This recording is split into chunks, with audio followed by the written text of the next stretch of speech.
What's up, Bills Mafia? I got the players whose stock went up and those that went down following the 24-22 loss to the Denver Broncos this past Monday night. But before we get to that, let's get to that intro. This is VZ Music.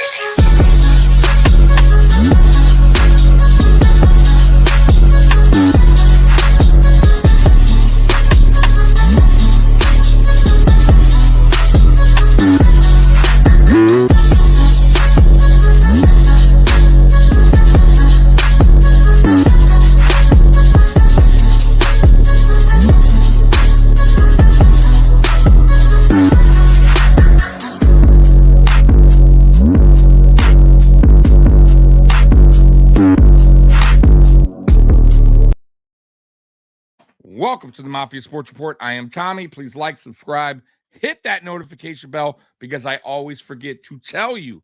Well, Bills Mafia, I got the players whose stock went up and those that went down following the Bills' loss to the Denver Broncos this past Monday night.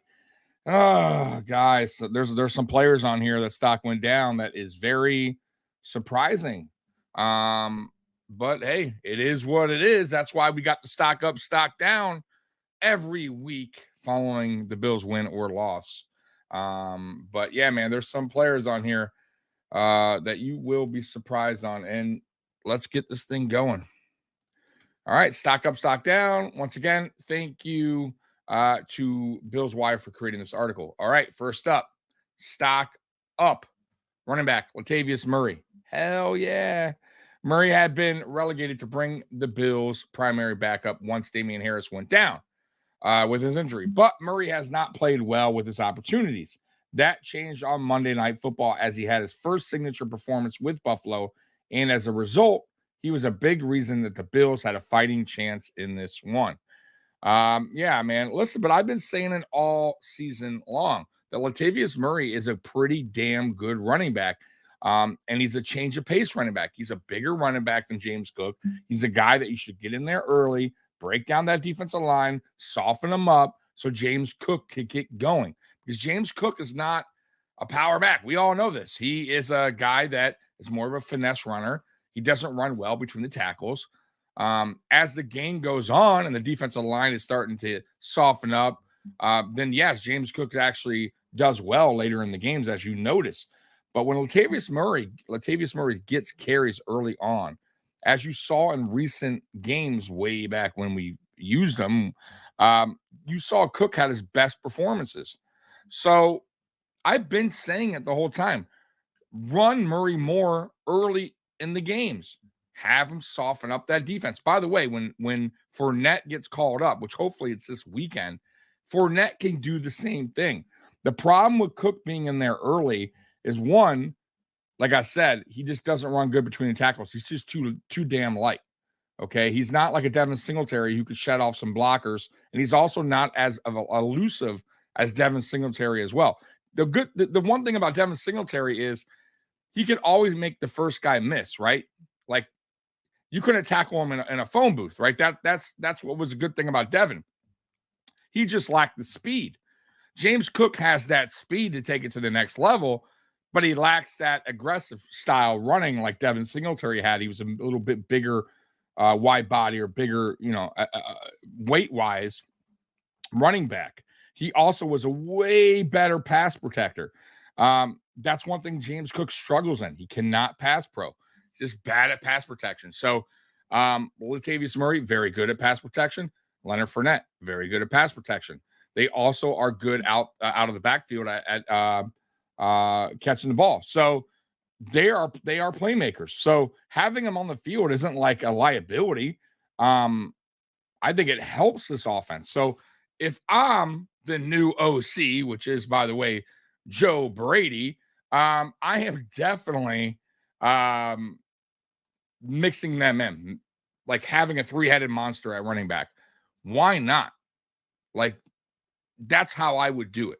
And I'm hoping that he understands and sees how that running back room works. Like, when it works well, it usually works well because of Latavius Murray going in there early, and Harris when he was healthy. But now that you got Fournette, yes, now you can implement all three and have a good, solid run game. That's how I see it, guys. All right, but yeah, definitely a thumbs up for him because he was finally used and he was used the right way. And by the way, he was used the right way. Let's be real here, guys, because James Cook fumbled early on and he was put in timeout, right? And he wasn't on the field for 16 plays. And Latavius Murray got an opportunity to showcase what he can do. And yes, he's an aging running back, but man, he still has something left in the tank. You guys saw it. So I love what Latavius Murray brings to this team, and I hope that when we bring up Fournette, he can provide the same, if not better. And then we can see how this run game gets really going. All right, next up. All right, stock down. Oh, Josh Allen, no. And I gotta say, first time that I agree. I believe this season with Bills Wire was stock down Josh Allen. Just a bad performance by Josh Allen. Honestly, just turnovers, bad decision making, poorly thrown ball. Was he god awful this game? No. I've seen worse, believe it or not, from Josh Allen, but this wasn't good. It was not good. That do also because the scheme's just not good. When Dorsey was calling and things just weren't going well, and he was just so much going on in his head, like he wasn't put in a good position. It's possible. That's a possibility, but it's also a possibility that he's just not playing good football as of late, and he really hasn't. Like, I don't think he's playing terrible this season. So I want you guys to kind of like pump the brakes on that because there's a lot of people out there like, oh, Josh Allen sucks. Listen, or the Madden curse. Oh, the Madden curse. Josh Allen's always going to have some turnovers. Always. It's how he is, guys. So you got to take the good with the bad when it comes to Josh Allen. I know it sucks to hear, but he had a lot of turnovers last year, guys. There was no John Madden football cover in 2022. So what's the excuse there? Right? So stop with that. That's ridiculous. And if you go on the stats wise, he's actually one of the top quarterbacks in a lot of categories. Now, of course, the bad category, he's also the top quarterback, which is turnovers. You never want that. We don't want a Jameis Winston here, right? We don't want that problem. So Allen definitely needs to play better. No doubt about it. And hopefully, with Joe Brady coming, he could put Allen in, as Joe Brady coming in as OC, he can put Allen in better positions to not turn the ball over, to play better schemes, just better play calling altogether that puts Allen and the rest of this offense in a better position, to score points and not turn the ball over so much. But Allen definitely needs to play better. All right. As he's done all season, Allen turned the ball over in some inexplicable ways. Yo, man, that word got me. Man, I wish that I could do like a right, like a take from this, like record this as a blooper. Oh my God. Inexplicable ways. All right. I said it right. Granted, one of his interceptions was not his fault, as wide receiver Gabe Davis allowed a well-placed ball to go through his hands.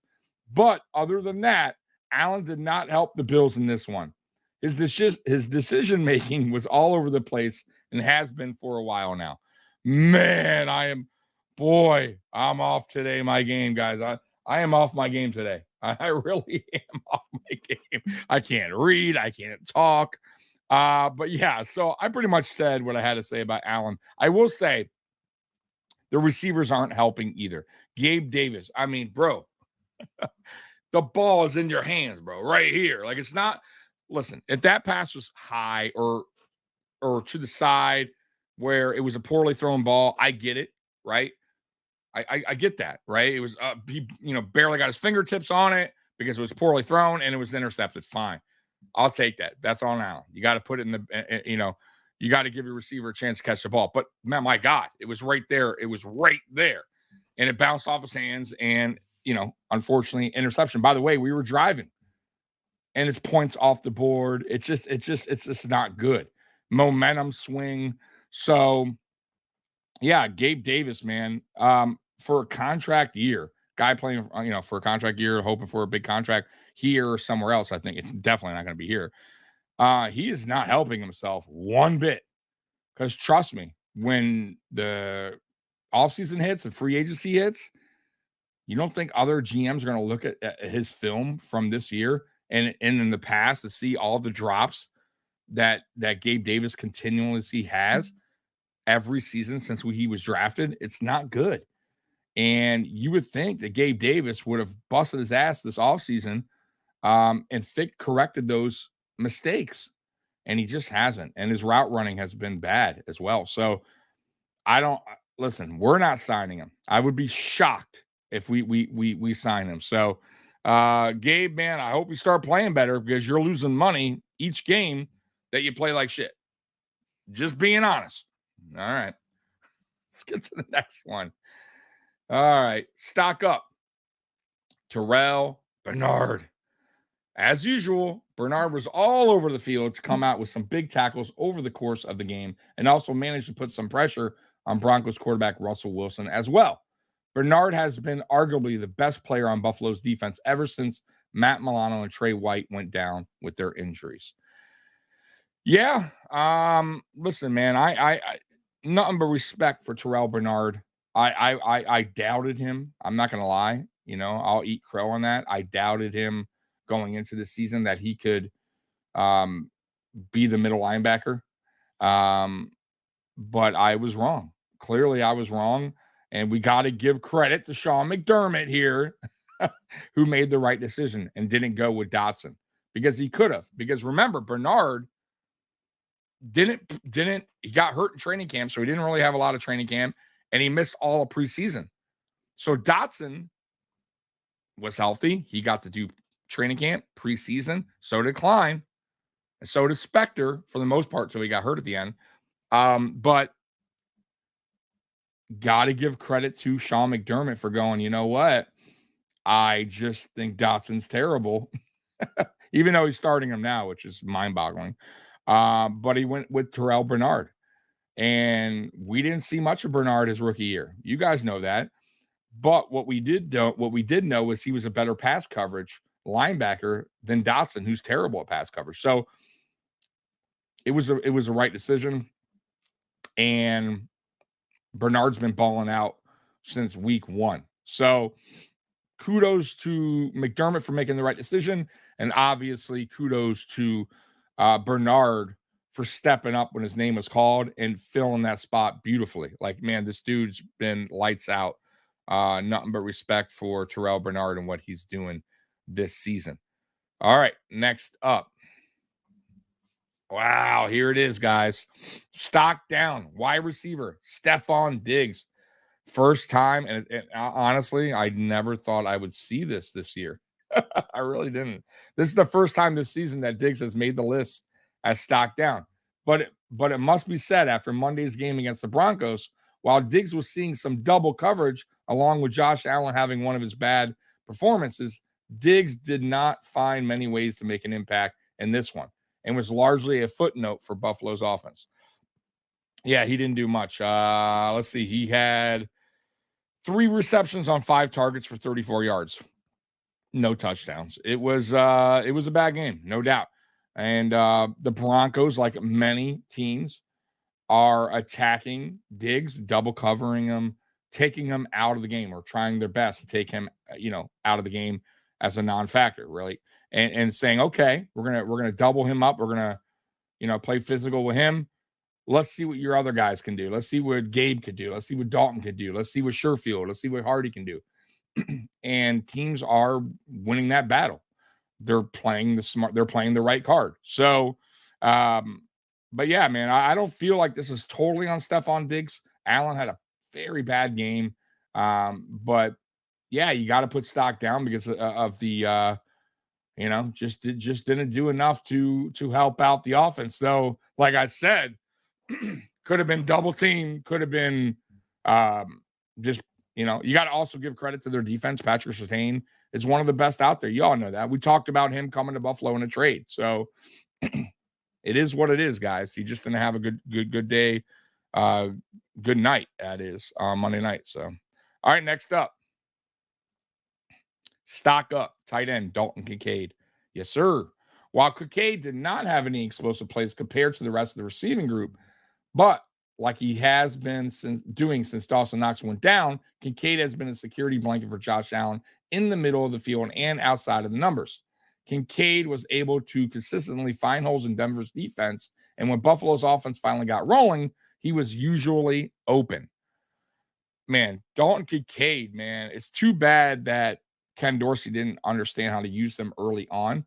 I felt like the last 2 or 3 games, basically since Dawson Knox went out, Ken Dorsey was finding a way to get Dalton Kincaid more involved, though he should have been more involved way early on, in my opinion. But I think this kid, man, sky's the limit. Sky's the limit for this kid. He had the bat fumble a week ago, right? Against the Bengals. It's going to happen. That was a hell of a play by the defense of the Bengals.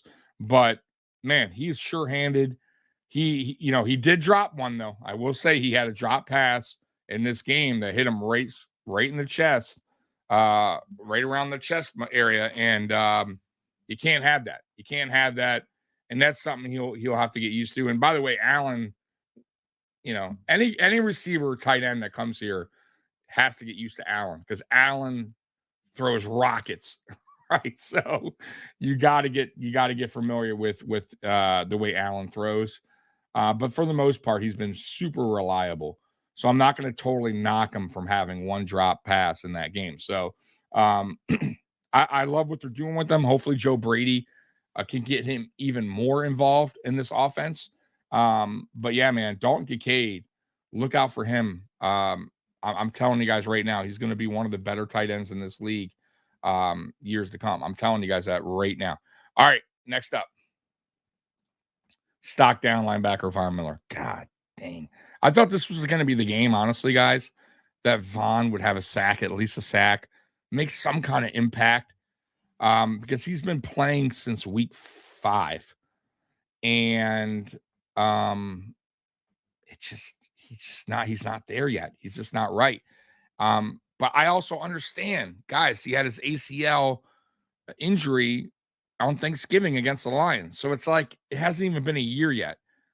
And I think what it is we're losing and we're just looking to pick on somebody. And Von Miller obviously is the guy that's paid, and we're going to pick on him the most on defense, on the defensive side of the ball.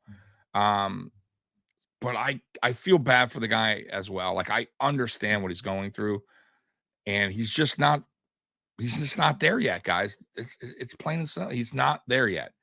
And I know we want him to be there. I know we want him to be getting sacks and making plays in the backfield. But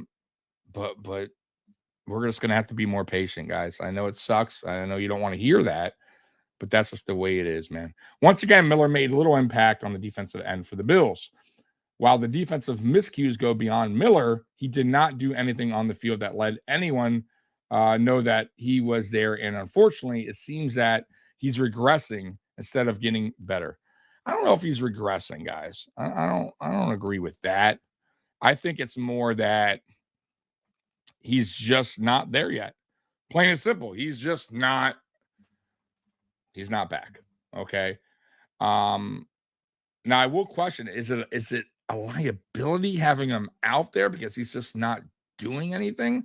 And maybe we should have somebody else out there in place. I don't think so either because he's getting limited snap counts. So I think Floyd's been having a pretty good year, filling in for Von Miller basically. Gregory Rousseau's been a little up and down, but mostly up. I like how Greg's playing this year. But yeah, when will Von return? The Von we know? I don't know. I really don't know. I hope it's soon though. I really hope it's soon because we need the guy. All right, so also stock up. Who do we got? I would say stock up. God, do I say it? I would say James Cook, but I'm so torn. I'm gonna just say neutral, man. It's too bad because the fumble hurt, man. The fumble hurt. First series of the drive, we win the coin toss. And we fumble on the very first play. James Cook, you can't put the ball on the ground. even on that big run that he had, he fumbled the ball. It just so happens to bounce off the turf back into his hands. Like, that's crazy. That doesn't happen often, guys. So he nearly fumbled twice. And like I said, pass protection has been an issue. But if it wasn't for that play, I would say stock up because he had a pretty good game. But I guess I can't do it. Stock down the guy we fired, Ken Dorsey. Absolutely. I didn't think it was his worst play calling performance, right? But it was pretty bad. It was pretty bad. Stock down our head coach, Sean McDermott. 100% stock down. Terrible. Once again, bad clock management. The end of the game, you don't have that set up where you're talking to your special teams coach and you're making sure there's 11 guys on the field. He had time, guys. He called a timeout after the second down, right? Second down happened, called a timeout. You have time. You know the Broncos have no timeouts left. You know it's third down. You know they're going to go out there. They're going to kneel the ball. And then they're going to run their special teams unit out there to kick the field goal. You know this. So when you call that timeout, you would think that he would go to a special teams coordinator and say, hey, here's the deal. Have your guys ready. Make sure they're ready to run out there and make sure there's a lot. He shouldn't even have to say, by the way, he shouldn't have to say, make sure there's 11 guys. Like, that's what you have a coach in place for. That's his responsibility. I'm just saying. But still, I guess you have to say it. He should have made sure to just, I guess, say that, which I guess I'm on the fence with that because maybe he shouldn't have to remind a coach that's paid to know how many people are running out there. But either way, he should have had the special teams coach at least ready and say, hey, make sure your guys are ready to go out there. And we had 12 guys out there, and they missed the kick, and we lost the game because we got called for a penalty for having 12 guys. It was a disaster. And once again, we lose a game because of bad coaching. And yes, the special teams coach is an idiot for that, but it all still goes back to the main guy, their head coach, 100%, Sean McDermott. Once again, blowing the game. By the way, we took the lead just like we took the lead against the Patriots. Though our offense played like shit all game, just like the Patriots game. But the offense still did their job to take the lead. And here we go. Sean McDermott, you are now the defensive coordinator and the head coach. It's your responsibility. This is what you wanted. You wanted this opportunity to step up in big moments, to be the DC, to show that you're capable of doing your job because you didn't trust Frazier in the big moments. Clearly you didn't because you let him go. That's twice now you were given an opportunity to win the game, and you fail to do so. Now, mind you, the players have to do their job as well. Poor tackling. I get that. Guys, I totally get that. But he's the head coach no matter what. He's the defensive coordinator. You guys know this. We pointed the finger at Leslie Frazier over and over and over. We're going to point the finger at Sean McDermott now. He's the guy. There is no more scapegoat for this. And now it's twice now this season that teams have went the length of the field to win the game. Inexcusable. Can't have that happen. And we have a defensive-minded head coach. Like, I mean, guys, what's going on here? So it's very disappointing. So stock down for Sean McDermott. Also, Sam Martin lately, I'm going to say stock down too. He's been punting awful as of late. He had that one good game against the Tampa Bay Buccaneers where he was lights out, kicking the ball out of bounds at the 2, the 5. I mean, dude was lights out. And he's been kind of bad since. I don't know what's going on with Sam Martin, but he's not kicking the ball right. He's not kicking the ball deep enough. He has to work on his game, man, because something's not right. I tell you, man, this whole team is not playing right. The whole team, pretty much. I mean, the defense is doing what they can, a lot of injuries, but there's a lot of guys just not playing right this year. Tyler Bass not really doing that good either. Sam Martin, as of late, not punting the ball well. There's a lot of guys just not playing well. So we need to fix that. And we got 7 games left. Guys, 7 games left. We need to win 5 of the next 7. We have to. That gets you at 10 wins. That should get you a playoff berth, right? A wild card. I would like 6 to go 11 wins. But guys, I'm going to be real with you. And I said it after, or I said it before the Broncos game. I said, if this is a must win, the Bills lose at home to the Denver Broncos, I think the season's over, because how the fuck are they going to win against these guys, these opponents, these teams coming up that are way better than the Broncos? The Jets defense is legit, right? Their offense may not be good, but their defense is lights out. Then you got to go to Philadelphia right after, and they're an all-around very good team. Then you got your bye week. Then you go to Kansas City, though Kansas City's not playing the greatest on offense, but guess what? They're finding a way to win, and their defense is pretty good as well. Got to go to KC, right? Then you're back home. You play the Cowboys, I believe, that the following game.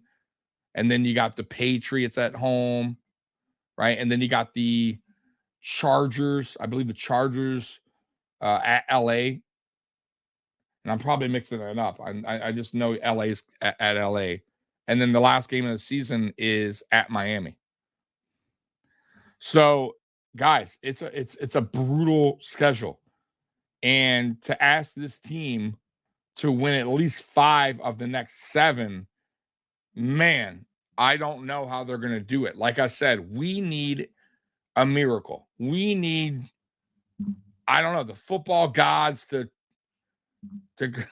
do something right for us. We need Joe Brady to be the next best offensive coordinator nobody heard of, right? He came out of nowhere and we're scoring 40 points a game. Like, that's, I mean, I hate to say it, guys, but we need a miracle. We really do, because that's a tough sled. That's tough.